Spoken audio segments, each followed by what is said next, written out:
Welcome, Jeremy Corbyn, Member of Parliament for this district and also founder of the Peace and Justice Project, and through that we're doing a great campaign called Music for the Many. We're here at the National Hemp Service store in Stroud Green Road in Finsbury Park to welcome Kneecap. Lovely intro. Thanks for having us. Appreciate it. Thanks for taking the time. I know you're a busy man. No, it's great to have you here. So, with your music, let's go on to that. How did you form the band, and what was the development of the music? As I was saying, I suppose we all lived together. You all lived together and started playing around with guitars together, and grew from that. It came naturally. You know, as I was saying, we all speak Irish together. It's not like it wasn't certain. We weren't making a point by doing it in Irish. It's not like, oh, here I heard the it's what you did anyway. It was your language. Like, let's create a band, but let's do it in Irish. Yeah, it's not like we thought there was some sort of viable market for the Irish language, hip hop. So it was just we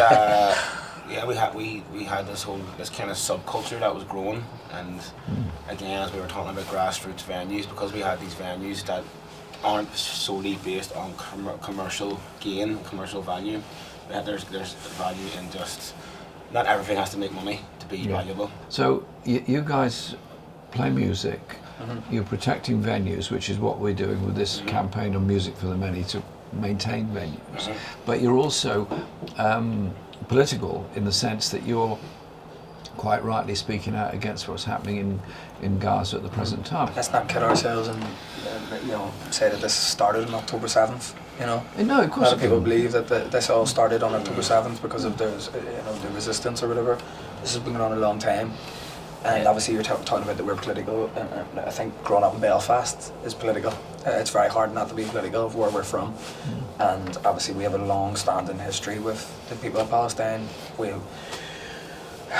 Occupation is occupation, wherever it is in the world. So we've always had that sort of solidarity with the Palestinian people.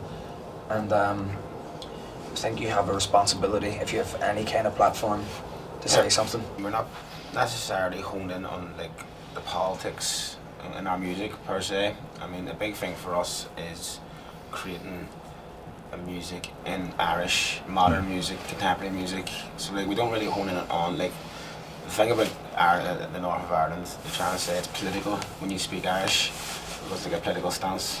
But for us, it's just speaking a language. It's normal life. It's just normal life. It's normal life. It's your language. Yeah, exactly. Like a political stance. So I mean, in our music itself, I mean, we just like to kind of create this world where the Irish is the main cool language, and it has its own thing going on in youth culture, and it's cool.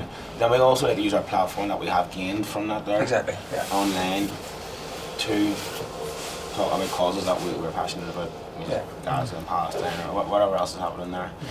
For years we had a lot of bands in Ireland. Like you had Sinead O'Connor, who talked out against the Catholic Church. You had the Pogues, who did a song about the Birmingham Six. Just last thing, guys, we've been recruiting people to sign up for a ceasefire, and we've got 1,000 bands of various names and so on from all over the place have signed up, for which thank you very much.